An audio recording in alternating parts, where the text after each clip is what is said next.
The humid, rain-slicked earth of Mile 8 along the Oyo-Ibadan Road became the final witness to the fall of a giant, as Major General J.T.U. Aguiyi-Ironsi, the man they called Johnny Ironside, stared into the abyss of a mutiny that had finally caught up to him. This was not just a military arrest, it was a ritualistic dismantling of the Nigerian state, a scene where the Supreme Commander, once feared for his supposedly magical crocodile swagger stick, stood battered and bleeding beside his loyal host, Lieutenant Colonel Adekunle Fajuyi. The air was thick with the scent of gunpowder and the metallic tang of blood, marking the climax of a Northern Counter-Coup that sought to avenge the January Boys and their bloody purge of Northern leadership. As the soldiers, led by the vengeful Sergeant Tijani, leveled their rifles, the Crocodile legend was shattered by the cold reality of lead and steel, ending an era of fragile unity and plunging Nigeria into a decade of darkness and civil war. This is the story of how a single night in Ibadan redirected the destiny of millions, starting with a borrowed uniform and ending with a shallow grave in the Nigerian bush. The tension began long before the first shot, rooted in the deep-seated grievances of Northern officers who felt the January 15 coup was a targeted ethnic cleansing disguised as a revolution. By July 28, 1966, Ibadan was a powder keg waiting for a spark, as Northern civil servants and traditional rulers gathered for a conference, their hearts heavy with the fear of Plan 15, a rumored Igbo plot to finish what Nzeogwu had started. General Ironsi, perhaps blinded by his own sense of duty or a tragic overconfidence in his unification decree, arrived in the Western region's capital to bridge the gap, unaware that the very men guarding his door were already whispering his death warrant. The government house, a place of colonial grandeur, became a gilded cage where the clinking of dinner glasses masked the sharpening of bayonets in the barracks just a few miles away.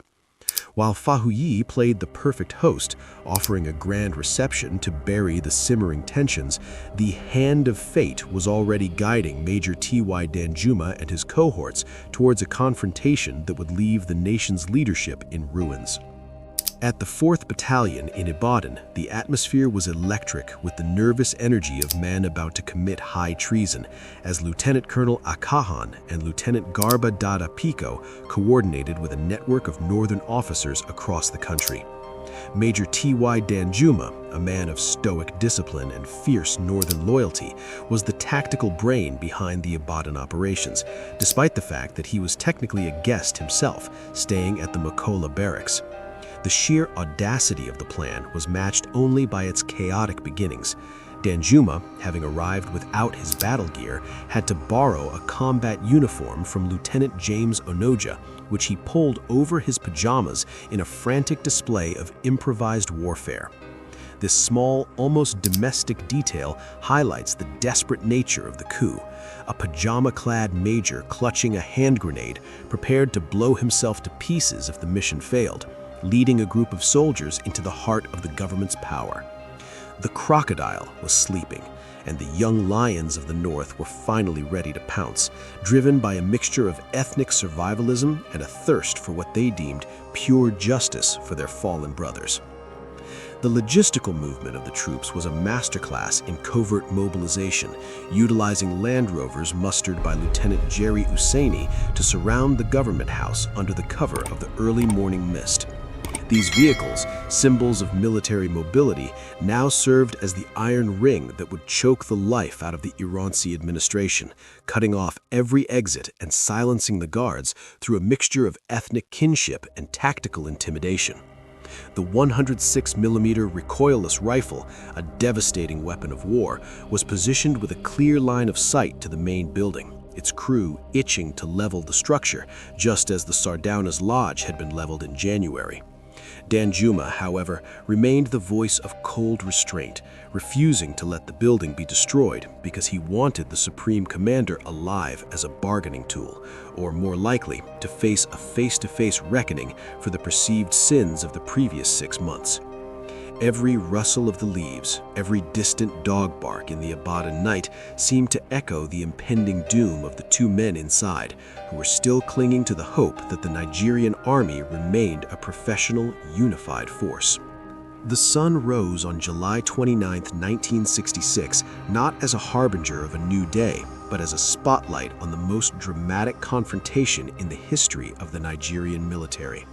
Major General J.T.U. Aguiyi-Ironsi finally emerged from the government house, his imposing frame and decorated chest a stark contrast to the ragged, sleep-deprived appearance of the northern mutineers who had surrounded him. Beside him stood Lieutenant Colonel Adekunle Fajuyi, a man whose loyalty to his guest would soon become the stuff of legend, even as he looked into the eyes of Major T.Y. Danjuma, who was still clutching a hand grenade with the pin partially turned. This was the moment where the power of the state met the power of the gun, and for a few minutes the air was filled with a fierce verbal sparring match that encapsulated all the ethnic, political, and personal hatreds that had been brewing since the January coup. Ironsi, ever the soldier, tried to maintain his dignity, asking "What is the matter?" only to be met with Danjuma's chillingly precise response, "The matter is you, sir." The argument that erupted on the veranda was a raw, unfiltered expression of northern grievance, as Danjuma accused the general of being part and parcel of the January mutiny and for failing to bring the dissident elements to justice. Every word was a lash, a rejection of Ironsi's attempts to national unification, which the northern officers saw merely as a screen for Igbo domination and the protection of murderers. Ironsi's defense, that he had been working to calm the ranks and that a trial was coming, fell on deaf ears, as the young officers had already judged him guilty in the court of their own trauma and ethnic loyalty. Fajuyi, caught in the middle of this tribal storm, pleaded for the safety of his guest, reminding Danjuma of the professional codes of conduct that were being shredded before their very eyes. But the professional army was gone. In its place was a mob of armed men who saw Ironsi not as their supreme commander, but as the symbol of a regime that had danced on the graves of their northern heroes, and they were no longer interested in excuses or delays. The physical tension was so high that a single nervous finger on a trigger could have ended the story right there on the government house steps, especially as Lieutenant Andrew Nwankwo, Ironsi's Air Force ADC, engaged in a fierce standoff with the mutineers. Nwankwo held a pistol, Danjuma held a grenade, and several other soldiers held automatic weapons, a Mexican standoff that mirrored the precarious state of the entire Nigerian nation at that exact moment. The Crocodile was sleeping, and the young lions of the north were finally ready to pounce, driven by a mixture of ethnic survivalism and a thirst for what they deemed pure justice for their fallen brothers. We're halfway through this gripping account of the night Nigeria shook. History is made by those who stand their ground and also by those who pull the trigger. I want you to pause right now and write down the name of the character you think showed the most courage or the most betrayal in the comments section below. Was it Fajuyi's loyalty or Danjuma's conviction? Tell us what you think. As the vehicles sped away from the government house, the confusion within the ranks of the mutineers began to show, revealing that while they had the supreme commander, they didn't quite have a plan for what came next. Lieutenant James Onoja, the man who had lent Danjuma his uniform, actually panicked and fled the scene in a Land Rover, fearing that the escape of Lieutenant Colonel Hilary Njoku meant the coup would ultimately fail and they would all be executed. This fear was palpable. Even as they held the most powerful man in the country, the northern officers knew they were walking on a razor's edge, where a single loyalist unit from Lagos could arrive and turn their victory into a massacre. But the lack of a coordinated rescue effort from Brigadier Ogundipe or Lieutenant Colonel Yakubu Gowon remains one of the great mysteries of the day, suggesting a level of complicity or a paralyzing fear that had gripped the entire military high command. The silence from Lagos was a death sentence for Ironsi and Fajuyi as they were driven further into the outskirts of Ibadan, away from the eyes of the world and toward the judgment of the young lions who were no longer willing to wait for a court-martial. The sun rose on July 29, 1966, not as a harbinger of a new day, but as a spotlight on the most dramatic confrontation in the history of the Nigerian military. Major General J.T.U. Aguiyi-Ironsi finally emerged from the government house, his imposing frame and decorated chest a stark contrast to the ragged, sleep-deprived appearance of the northern mutineers who had surrounded him. Beside him stood Lieutenant Colonel Adekunle Fajuyi, a man whose loyalty to his guest would soon become the stuff of legend, even as he looked into the eyes of Major T.Y. Danjuma, who was still clutching a hand grenade with the pin partially turned. This was the moment where the power of the state met the power of the gun, and for a few minutes the air was filled with a fierce verbal sparring match that encapsulated all the ethnic, political, and personal hatreds that had been brewing since the January coup. Ironsi, ever the soldier, tried to maintain his dignity, asking "What is the matter?" only to be met with Danjuma's chillingly precise response, The vehicles finally came to a halt at Mile 8 on the Iwo Road, a desolate stretch of Ibadan's outskirts where the lush greenery of the forest offered a natural, if macabre, veil for the crimes that were about to be committed. Major General J.T.U. Aguiyi-Ironsi and Lieutenant Colonel Adekunle Fajuyi were forced out of the Land Rovers and led into the bush, their boots sinking into the soft, rain-soaked earth as they crossed a small, murmuring stream that would soon be stained with their blood. The interrogation that followed was not a legal proceeding, but a brutal physical venting of 6 months of northern rage as the soldiers demanded confessions about the January coup and the Igbo agenda. Ironsi, despite the beatings and the humiliation, maintained a stony silence, a final act of defiance against the men who had once sworn to obey him, while Fajuyi continued to stand as a shield for his guest, refusing every opportunity to save himself at the expense of his commander. The forest, once a place of peace, was transformed into a theater of vengeance, where the Crocodile and the Great Fajuyi were stripped of their titles and reduced to targets in a tribal blood feud. The brutality of the final moments at Mile 8 is often glossed over in official histories, but the testimonies of those present paint a picture of a savage, uncoordinated execution that reflected the deep-seated hatreds of the era. Sergeant Tijani, an officer driven by a visceral sense of northern loss, reportedly took the lead, his frustration at Ironsi's silence boiling over into a lethal outburst that sparked a hail of gunfire from the other soldiers. It wasn't a clean execution, it was a chaotic discharge of automatic weapons, a frantic attempt to kill not just the men, but the juju they were believed to possess, ensuring that the crocodile would never rise again.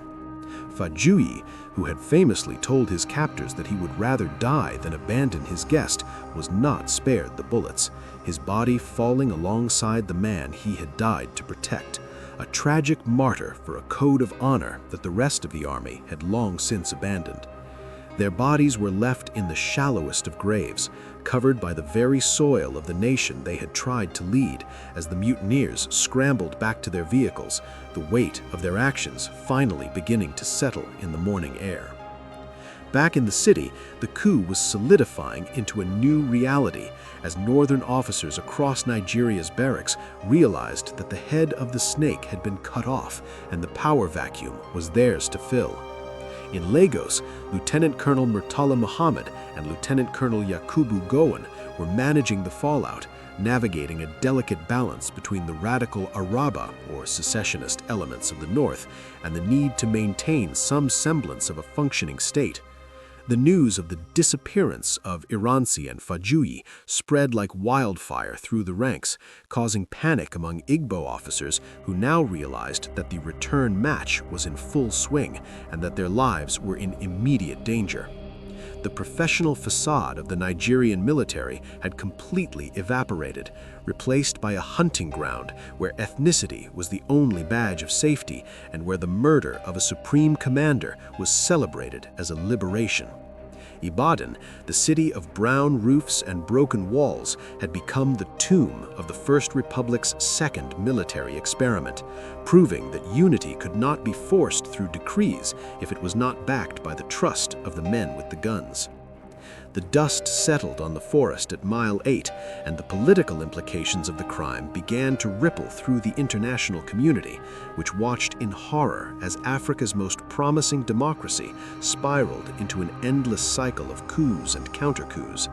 The British and American embassies scrambled for information, trying to determine if Nigeria was still a single country or if it was about to fracture into 3 or more warring pieces. The silence from the military government about the fate of Ironsi and Fajuyi, a silence that would last for months, only fueled the rumors and the bitterness, especially in the eastern region, where the Igbo people felt the counter-coup was a precursor to a total genocide. The crime committed in the Ibadan bush was not just the murder of 2 men, it was the murder of the concept of a Nigerian identity, replacing it with a hardened tribal consciousness that would lead directly to the secession of Biafra and the deaths of millions in the coming years. The tremendous crime of July 29th was the spark that set the entire house on fire, and the embers are still glowing in the heart of the nation today. The legacy of Adekunle Fajuyi remains a complex thread in this bloody tapestry, standing as a lone example of self-sacrificial integrity in a sea of opportunism and betrayal. While the Northern mutineers viewed him as a critical target because of his perceived closeness to the January Boys, the Yoruba people would come to revere him as Fajuyi the Great, the man who upheld the sacred law of hospitality at the cost of his life. His death served as a stark reminder that even in the midst of a tribal war, there were still men who believed in a higher duty, though his sacrifice did little to stop the tide of violence that was sweeping across the country. As the mutineers washed the blood from their hands and prepared to announce a new government under Yakubu Gowon, the bodies at Mile 8 remained hidden, a secret shame that the new regime would have to carry as they tried to convince a broken nation that they were the bringers of peace and stability. The crocodile was dead, the forest was silent, and Nigeria's long walk into the dark had only just begun. The vacuum of power left by the tremendous crime in Ibadan triggered a frantic 3-day standoff at the Ikeja Barracks in Lagos, where the future of Nigeria was debated not in a parliament, but over the barrels of rifles. The northern officers, flush with the success of the Ibadan operation, were initially screaming for Araba, the total secession of the north from the rest of Nigeria, feeling that the union was a mistake that had cost them too much blood. Lieutenant Colonel Murtala Muhammad, the fiery architect of the northern resistance, was the loudest voice for separation, his anger at the January coup still burning with a white-hot intensity that threatened to tear the country apart within hours. It was only through the intense pressure of British and American diplomats, along with senior civil servants like Chief Lawson, that the northern officers were persuaded that secession would be economic suicide, leading to a grudging agreement to stay within the Union, provided they were the ones in total control. The counter-coup had succeeded beyond their wildest dreams, but the prize was a nation on the brink of total collapse, a broken vessel that they now had to find a way to steer. While the high-ranking officers debated in Lagos, the streets of Ibadan and other major cities were gripped by a reign of terror as northern soldiers, emboldened by the fall of Ironsi, began a systematic mop-up of Igbo officers and civilians. It was a period of absolute lawlessness, where the uniform was no longer a symbol of protection, but a license to kill, as the grievances of the barracks spilled out into the markets and the homes of ordinary citizens. The counter-coup was not a surgical strike. It was a sprawling, bloody purge that saw hundreds of talented officers murdered in their beds or on the parade grounds, effectively decapitating the Nigerian military's intellectual and technical core. The tremendous crime in the Ibadan forest was being replicated 1,000 times over across the country, creating a climate of fear that would force millions of Igbos to flee back to the east, setting the stage for the eventual declaration of Biafra. The blood of Ironsi and Fajuyi had acted as a lubricant for a much larger machine of destruction, one that the new leadership in Lagos seemed either unable or unwilling to stop.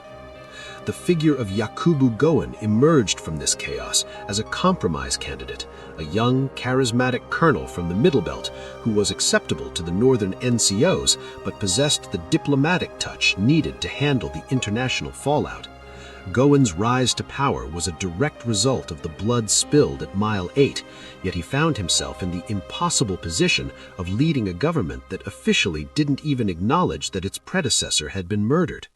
For months, the official line was that Ironsi and Fajuyi were missing or under protection, a lie that only increased the tension and the sense of betrayal among the southern populations. Gowon's maiden speech, in which he famously stated that the basis for unity is not there, reflected the grim reality of a nation that had been traumatized by 2 coups in 6 months, leaving the concept of one Nigeria sounding like a cruel joke to those who had lost their fathers and brothers in the purge. The new regime was built on the foundation of the Ibadan massacre, and that original sin would haunt every policy and every peace talk that Gowon would attempt in the years to follow. The psychological impact on the surviving military officers was profound, as the counter-coup destroyed the last vestiges of trust between the different ethnic groups within the officer corps. Men who had trained together at Sandhurst or Mons, who had shared messes and fought together in the Congo, now looked at each other with suspicion, wondering who would be the next to borrow a combat uniform and a hand grenade. The Ibadan Protocol, or rather the lack of one, meant that no officer was safe, and the chain of command was replaced by a system of ethnic patronage where loyalty to the tribe trumped loyalty to the state. This internal rot meant that the Nigerian army, once one of the finest in Africa, was now a fractured collection of ethnic militias, a transformation. The final chapter of this tremendous crime is not found in the forest of Ibadan, but in the decades of instability, war, and military rule that followed the July 29 counter-coup. The assassination of Major General J.T.U. Aguiyi-Ironsi and Lieutenant Colonel Adekunle Fajuyi acted as the definitive break in Nigeria's history, the point after which the country could never truly return to its pre-1966 innocence. The counter-coup didn't just solve the problem of the January mutiny, it institutionalized the military coup as the primary method of political change in Nigeria, leading to a succession of khaki leaders who would rule the country for the better part of 30 years. The young lions who took over in 1966, including future heads of state like Murtala Muhammad and Muhammadu Buhari, were shaped by the violence and the ethnic logic of that night in Ibadan, ensuring that the ghost of Mile 8 would continue to influence Nigerian policy well into the 21st century. The crime was a success in the short term for its architects, but it was a catastrophic failure for the nation, creating a cycle of retribution that is yet to be fully broken. The most immediate and devastating consequence of the Ibadan massacre was, of course, the Nigerian Civil War, a conflict that claimed over 2 million lives and nearly erased the country from the map. The murder of Ironsi and the subsequent massacres of Igbos that followed the coup gave Lieutenant Colonel Chukwuemeka Odumgwu Ojukwu the moral and political justification he needed to lead the East into secession. Without the tremendous crime of July 29, it is possible that a negotiated settlement could have been reached, but the sheer brutality of the Northern return match made the Igbos feel that they had no place in a Nigeria that could murder its supreme commander with such impunity. The war was the final bloody payment for the debt incurred at Mile 8, a 3-year agonizing struggle that proved that while you can kill a leader in a forest, you cannot kill the grievances that led him there without inviting a much larger tragedy. The crocodile had been silenced, but the Biafran sun was about to rise, fueled by the blood of the men who fell in Ibadan. Reflecting on the take-home lesson of this dark episode, we see that leadership is a fragile trust that, once broken, is nearly impossible to repair with force alone. Ironsi's failure was perhaps a failure of communication and a lack of ethnic sensitivity, but the counter-coup proved that the alternative, ethnic vengeance, is a cure that is far worse than the disease. The story of Fajuyi, on the other hand, remains a beacon of what could have been, a vision of a Nigeria where loyalty to a friend and a professional guest transcends the narrow confines of tribe and tongue. His sacrifice asks us a haunting question. What if more Nigerians in 1966 had acted with the honor of Fajuyi instead of the vengefulness of Tijani or the cold calculation of Danjuma? The tragedy of Nigeria is that it had many young lions ready to kill for their tribe, but very few great men ready to die for the principle of a united, honorable nation. Today, the names of Ironsi and Fajuyi are etched into the memorials of our history, but the lessons of their fall are often ignored by a new generation of leaders who still play the same ethnic games that led to the forest at Mile 8. We must remember this tremendous crime, not to reopen old wounds, but to understand the scars that define our national character, and to ensure that we never again let the hand of fate be guided by the barrel of a gun. The story of July 29, 1966 is a mirror held up to the face of Nigeria, showing us the beauty of our potential for loyalty and the horror of our capacity for betrayal, all contained within the humid air of an Ibadan night.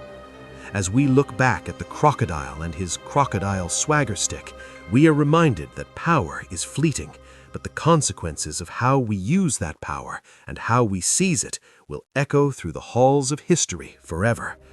The stream at Mile 8 still flows, a silent witness to the night the music died and the guns took over, leaving us with a story that must be told until every Nigerian understands the true cost of a divided house. Thank you for journeying through this dark chapter with tremendous crime in history. This story is a testament to the fact that truth is often more haunting than fiction, and that our past is the key to our future. If you believe that history like this needs to be told so we never repeat it, please smash that subscribe button right now. Joining our community is completely free, and it ensures that the voices of the past are never silenced. Don't forget to hit the notification bell so you're the first to know when we dive into our next real-life crime saga. Stay curious, stay informed, and remember, history is watching. Subscribe now for more tremendous crimes in history.